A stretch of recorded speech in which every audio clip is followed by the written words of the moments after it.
Electronics is a science that applies these tubes to the service of man, to the speeding of production, to the winning of the war.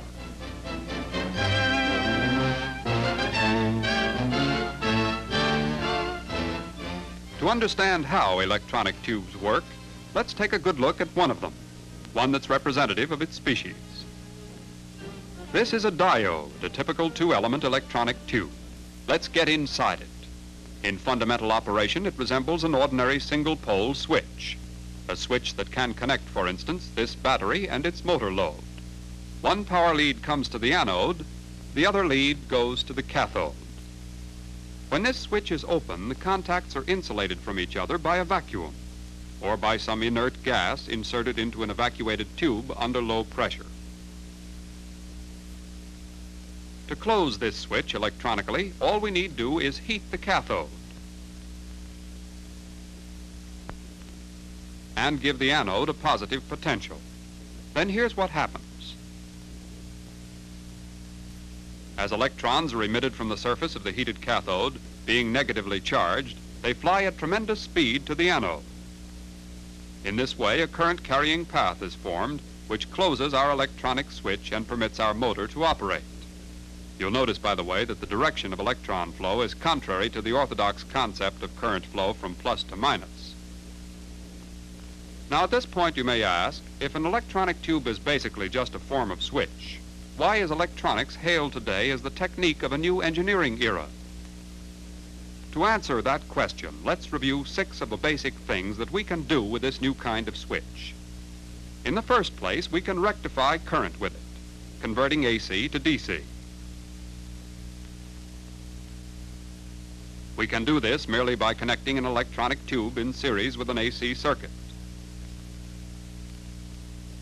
As you study this circuit diagram, note that only each positive half wave of AC voltage will now produce a current. When the anode is negative, the electrons are repelled and no current flows. In other words, because only the cathode can emit electrons, we have here what amounts to a one-way street. We can visualize the result of the tube's rectifying action with the aid of these 2 oscilloscopes. The one on the left shows alternating current coming in.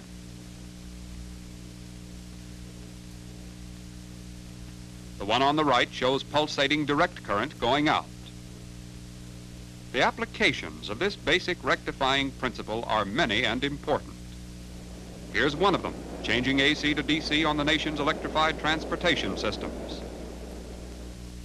Here's another, rectification for electroplating operations of all kinds, operations possible only with direct current. Still another example, furnishing DC in steel mills for the driving of variable speed motors, such as the one controlling this giant ladle, or the ones driving steel conveyors with such precise control of speeds that danger of buckling and tearing and consequent mill damage is eliminated. Electronic rectification is also helping to build American air power by making available record-breaking quantities of aluminum for plane construction. From Arkansas mud to American air power involves a complicated conversion of material. Before pure aluminum can be extracted from this bauxite ore, direct current must be applied in a vital reduction process.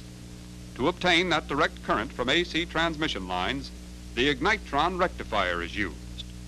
This Westinghouse electronic development changes vast quantities of AC to DC with higher efficiency than any similar type of conversion equipment. Today, it's the main source of current supply for the nation's great aluminum industry, an industry that has achieved a miraculous expansion to meet the demands of a world at war. Magnesium from seawater is another achievement of industry under the stress of war. Ignitrons used in the extraction process speed up the delivering of incendiary and demolition bombs to the centers of Axis production.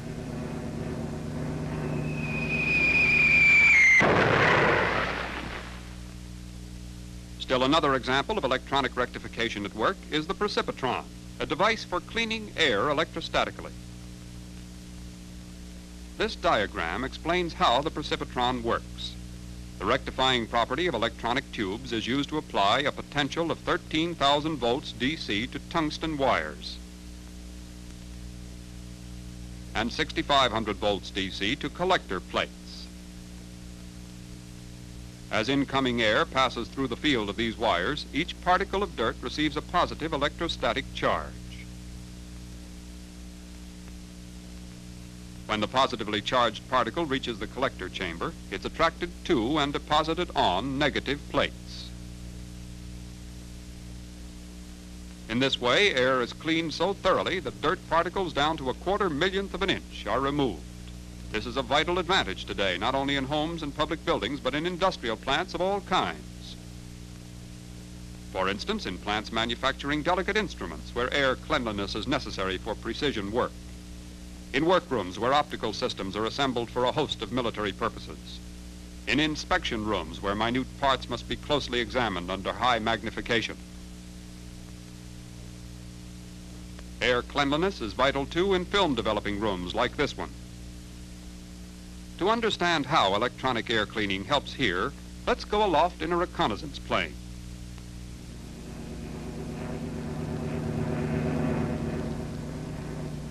Click. 5,000 feet above the earth, a camera shutter opens and closes. Scores of square miles of enemy territory have been squeezed down into an image on a photographic plate. An image measured in inches instead of miles. On this photograph, a city might be covered by a tip of a finger. A speck of dust could hide a Nazi aerodrome. The rectifying tubes of the precipitron help make sure that dust doesn't sabotage military photography. Now, so far in this film, we've discussed only one of the basic things we can do with the electronic tube. We can use it to rectify. The second basic thing we can do with it is amplify. Here's how. Between the cathode and the anode of the two-element tube, which we diagrammed a while ago, we now place a grid. To this grid, we connect an input of some weak voltage which we wish to amplify, perhaps that of a faint radio signal from halfway around the world. Now let's see what happens. Every time a negative potential is impressed on the grid, even though it be very minute, it has a large effect in reducing the number of the negatively charged electrons which would otherwise keep flying from cathode to anode. Conversely, when the grid is positive, an equally large effect is exerted in increasing the flow of electrons from cathode to anode. The important thing to note here is this. A small amount of power applied at the grid is amplified into a large amount of power in the anode or work circuit.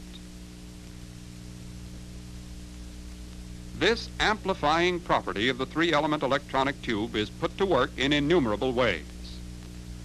Westinghouse electronic amplification now helps provide radio and radio telephone contact between airplanes and control stations on the ground, between ships and their communication bases, both afloat and ashore, between individual tanks and their tank force commanders, between firing line and headquarters, between seadrome lights and night-flying pilots who can turn them on by radio signal.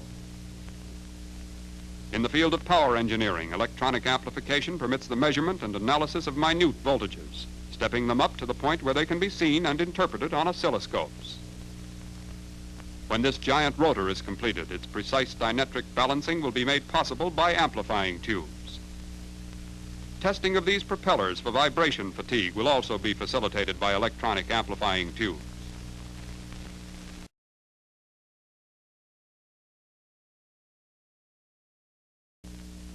Up to now, we've considered two of the basic things that the electronic tube can do. It can rectify, it can amplify. A third thing it can do is generate. The term generate in this connection is meant in a general rather than a technical sense. A triode is connected for oscillation in the way shown here.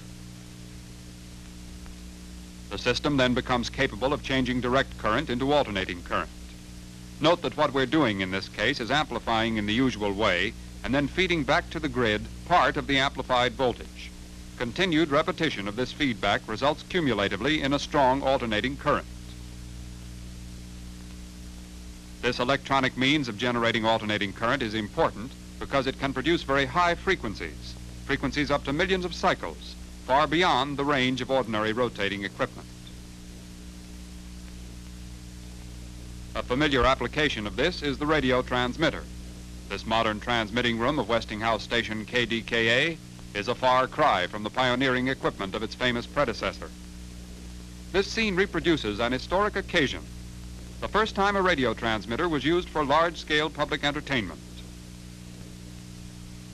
This is station KDKA of the Westinghouse Electric and Manufacturing Company. We are about to begin the reading of the presidential election returns between Warren G. Harding and James M. Cox. Stand by, please. Here is a new, less familiar application of electronic high-frequency generation. High-frequency heating of 200,000 cycles per second is now used to flow tin as the final step in the electrolytic plating of steel strip. After steel strip comes from its electrolytic tin plating bath, it first passes through a washer, then between hot air drying jets. At this point, the steel strip has a coating of tin that is relatively dull and porous. Next comes a vital step. The strip is raised to the top of the heater unit housing, inside of which is a series of high-frequency coils. As the strip comes down through these coils, induced electric current causes heat, which flows the tin almost instantaneously, greatly improving its structure as a protective covering. Here's the result. Tin plate that is mirror smooth, free from porosity, so perfect a protective covering that 1 pound of tin can now do the work of 3. Note the horizontal bars in this close-up. These are parts of one of the high-frequency coils that affect the tin flow. If you look closely, you can see the difference in texture between the porous tin entering the top of the coil and the shiny flowed tin leaving at its base. And these are the tubes that generate the high-frequency current which makes the entire process possible. Another important result of this new Westinghouse electronic process is time saving. Tin can now be flowed at a rate of more than 1,000 feet a minute. Here's another example of where electronic high-frequency generation is doing a job today. Dielectric bonding of plastic and plywood sections in a matter of minutes instead of days. As a result of this application, plywood-constructed PT boats can be produced more speedily. Dielectric heating also cures intricate plastic forms faster and better. Here, a dielectrically cured plastic piece is being given a stress analysis. Carrier current relaying also applies the electronic principle of high-frequency generation. Here's part of the equipment that does the work. This equipment makes possible an enormous increase in the speed with which transmission lines can be cleared of faults. Its effect is to increase the load-carrying ability of a system up to 50% or more. We've now illustrated 3 of the basic ways that the electronic tube can be put to work. It rectifies, it amplifies, it generates. And here's a 4th thing it does. It controls. This diagram illustrates one of the principal mechanisms of electronic control. We use the grid here not to amplify a weak signal, but to control the flow of power to a machine. To do this, we connect the control circuit in such a way that it becomes a function of temperature, speed, time, or any other variable. As a result, grid potential is varied, and the work circuit is automatically closed, modified, or opened. And we can do all this with split-second timing and incomparable precision. Take, for instance, this electronically controlled spot welder. Without sound, without friction, without flame, electronic control on this equipment makes and breaks contact with split-second timing. Seam welding, too, is electronically controlled. As a result, plane parts today are being literally sewn together with electric current as thread. But welding, of course, represents only one opportunity for electronic control. Automatic stepless regulation of motor speeds is another application. Without the smooth acceleration which such control makes possible, delicate materials, such as the capacitor windings being handled here, might be broken under the shock of starting and abrupt speed changes. Now for still another basic thing that the electronic tube can do. It can also serve as a bridge to transform light into electric current. Here's how. We replace the ordinary heat-activated cathode of a 2-element electronic tube with one made of photosensitive material. Light can now replace heat as the stimulator of electronic emission. The stronger the light, the greater the electronic emission, and consequently, with the aid of an amplifier, the more power flowing through the work circuit. This is important because it means that photoelectric tubes can function as light relays and so be given an almost infinite variety of jobs to do. Scanning the soundtrack of the talking motion picture film you're listening to right now is one of them. Another is the television camera. The iconoscope used in this camera is merely a special form of electronic tube. Product and process control is still another application. In this plant, a photo troller automatically stops a conveyor belt every time a lightning arrestor comes to its point of inspection. Here, a Westinghouse electronic eye inside the metal housing spots pinholes in metal strip as it comes from the rolls, automatically operating a relay that rejects defective sections, dropping them out of the production line without a moment's loss of working time. One of the most important basic things that the electronic tube can do remains yet to be listed. Besides transforming light into electric current, it can also transform electric current into light. The cathode ray tube is an application of this property. Through the aid of this tube, an electron beam is able to recreate an original image on the screen of a television receiving set. The electronic X-ray tube indirectly also transforms electric current into light, and by its effect on photographic plate, into light images. Here's how an X-ray tube works. A high potential ranging up to 300,000 volts or more is applied between the anode and cathode. Electrons are emitted by a focusing cathode. Due to the extremely high voltage, the electrons hit the anode with tremendous impact and cause the emission of waves of exceptionally high frequency. These high-frequency waves do three useful things: penetrate, excite fluorescence, or affect photographic plates. As a result, doctors can now study human internal organs by means of the fluoroscope. Or by means of radiography, they can photograph them. Industrial X-ray today is also playing a vital role, detecting porosities and fissures in welded metal seams, examining heavy castings for invisible internal weaknesses. But X-ray isn't the only example of electronic usefulness in the conversion of current into light. The whole field of modern fluorescent lighting represents another application. So does the field of ultraviolet radiation. Harmless-looking tubes like this one have a deadly effect on bacteria and other forms of microscopic life. In this demonstration, Parmesia rather than bacteria are about to be subjected to Sterilamp rays. Notice what happens. The Sterilamp today is becoming increasingly important, both as a servant of public health and as a device for the preservation of perishable goods.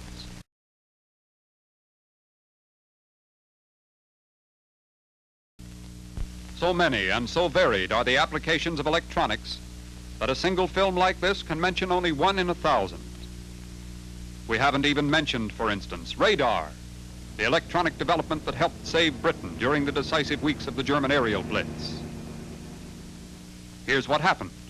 Ultra-high frequency waves were broadcast into the skies from English defense stations. When enemy planes approached in the darkness or in the fog, these waves would reflect back to the transmitting points, thus giving warning to the defenders of Britain, permitting anti-aircraft batteries to swing into action and RAF planes to rise for combat. Whenever Hitler's bombers attacked, at whatever altitude, from whatever direction, British interceptors were waiting for them. As a result, the Luftwaffe was blasted from the English skies and the tide of war turned.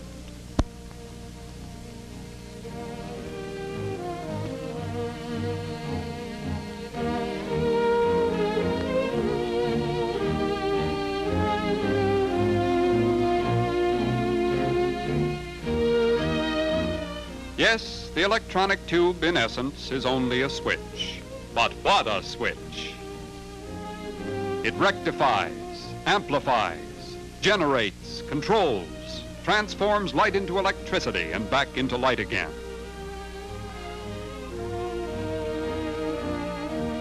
These tubes that look so mysterious are essentially simple in operation. incredibly rugged and sure in application. They open and close all forms of electronic circuits as swiftly as the lightning flash and as silently as the passage of time. In the world of today, they're helping us to win a war. In the world of tomorrow, they bid fair to lift all of us to new levels of achievement, comfort, and security.